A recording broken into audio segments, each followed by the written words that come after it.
Hi everyone and welcome to Today I Heard Something Crazy. My name is Mason, And my name's Ivana. and today we're going to be talking about fanfiction culture. Okay, fan fiction is a form of fan-made content where people take certain characters, individuals, or topics and create fictional stories. And that's just like a way for fans to like express themselves. So basically, I want to ask you why fanfiction is popular. Like, why do you think that is popular? I think it's popular because you get to take the things that you love and you enjoy and the things that you're seeing on the internet, and you get to just like take those things and make them your own. You get to like put them in unique settings, project on them, and modify them to your liking. I agree. As someone who unfortunately was a reader of fanfiction, it was for those exact reasons that I was so drawn to it because I had things that I enjoyed, but the stories didn't feel whole themselves, and so I would read these stories as a way to fill that hole in my heart, and I feel like a lot of people connected that. Did you also read fanfiction? You just have to tell me like that, didn't you? Go back to the question. Did you read fanfiction? Right. I did. You heard that right. I want to read. Yeah. So there's fan fictions about everything under the sun. Mm-hmm. Like anything you can think about, you'd be surprised to find that there is a fan fiction about it somewhere deep down in the endless crevices of the internet. Well, we won't go into specific platforms. It's really, really, really easy for you to find fan fiction, and we don't encourage that you necessarily look for them, but like they're out there. Anyway, There are things that exist in fan fiction that don't exist in typical literature because typically fan fictions are written by teenagers that don't necessarily have the most vibrant social life. Oftentimes, the main characters reflect that, and they are typically more ugly, boring, un- like studying, by reading books. by society, but the main love interest sees them as beautiful and amazing. Yeah, like they have the most gorgeous head of hair and pale blue eyes and clear and naturally tanned skin, but they're so ugly to everyone except from the love interest. Hello, so post production Mason here. I just wanted to mention that this is not to make fun of the appearance of these writers, but rather how they utilize these characters as devices to attribute their own insecurities and validate them. However, as we'll go into later, there are ways that this can harm other women, and so I just wanted that's why we're so critical about it. And so, while obviously a lot of this does seem harmless, sometimes this can bleed into problematic and harmful content, and it definitely blurs the line as to what is like acceptable for fan fictions to represent. And so I want to ask Amano, what do you think are some like examples of this? Well, basically, since fan fictions, as you said, often reflect the lives of the mostly teenage girls that are writing this content, the main characters and their projected love interests usually have a tough life. Examples of this include being bullied, having abusive, absent parents or dead parents, and being bullied by their love interest. Yeah, and the oversaturation of these unfortunate events and circumstances often leads to romanticization because it's so common. It's also worth noting that oftentimes fan fiction is tagged for specific ages and references content that it may include that is not recommended for certain demographics. It's like the digital security on these websites are so low that children can access this content like regardless, and it's like are things that children should not be exposed to.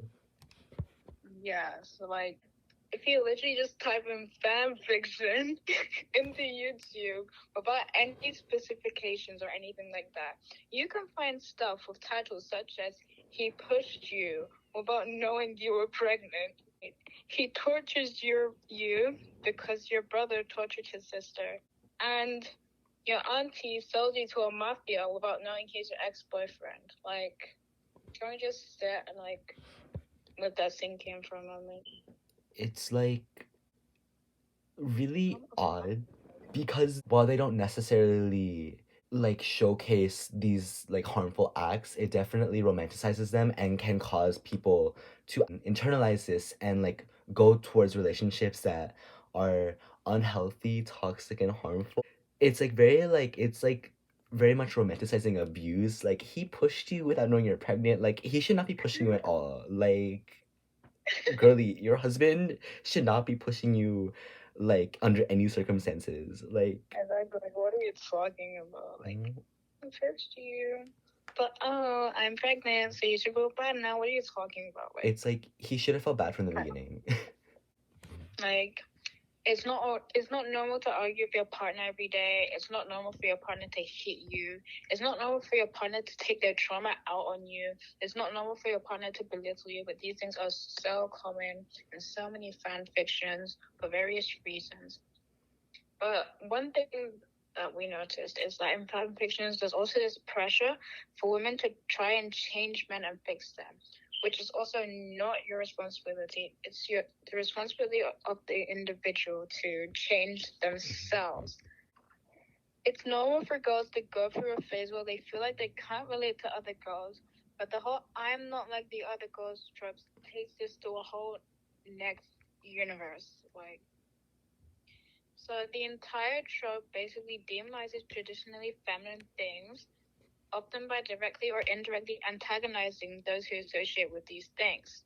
For example, Blizz may be portrayed as having full pink outfits and bleach blonde hair and full coverage makeup, and while the protagonist represents the polar opposite, being unnatural, unappreciated beauty who is alternative in fashion and oftentimes considered weird by their peers.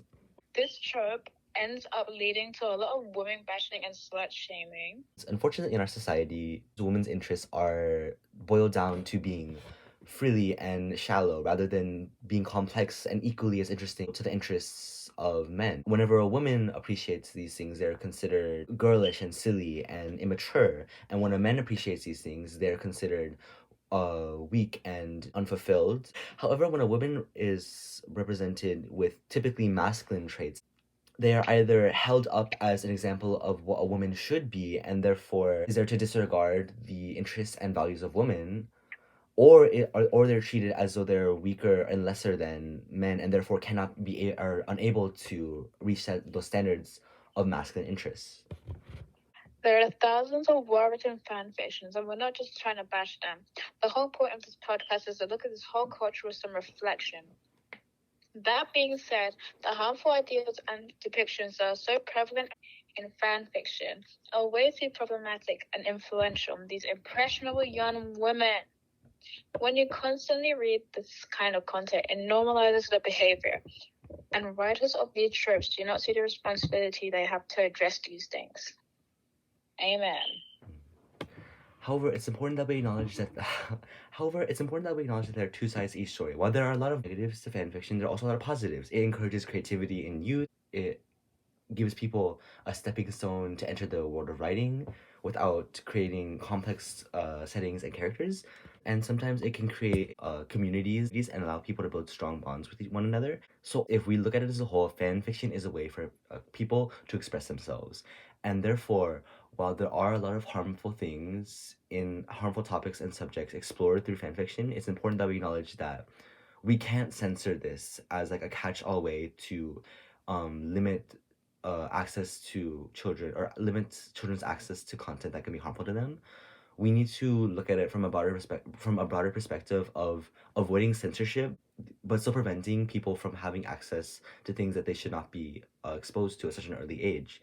So I want to ask Ivana, what are some tactics that you think that we can do to help improve this standards of fan fiction?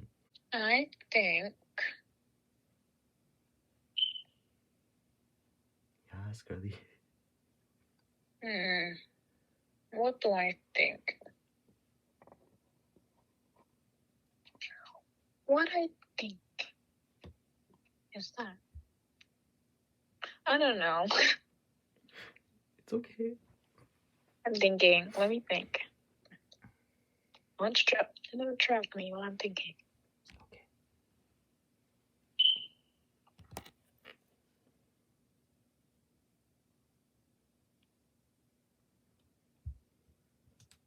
What I think we can do is continue making podcasts like these to spread awareness so that people know what is going on, so that people know what young people are consuming, and so that the word can be spread and that people can learn through other sources of media that all the harmful things that are happening in fan fiction are not to be normalized because they're not normal.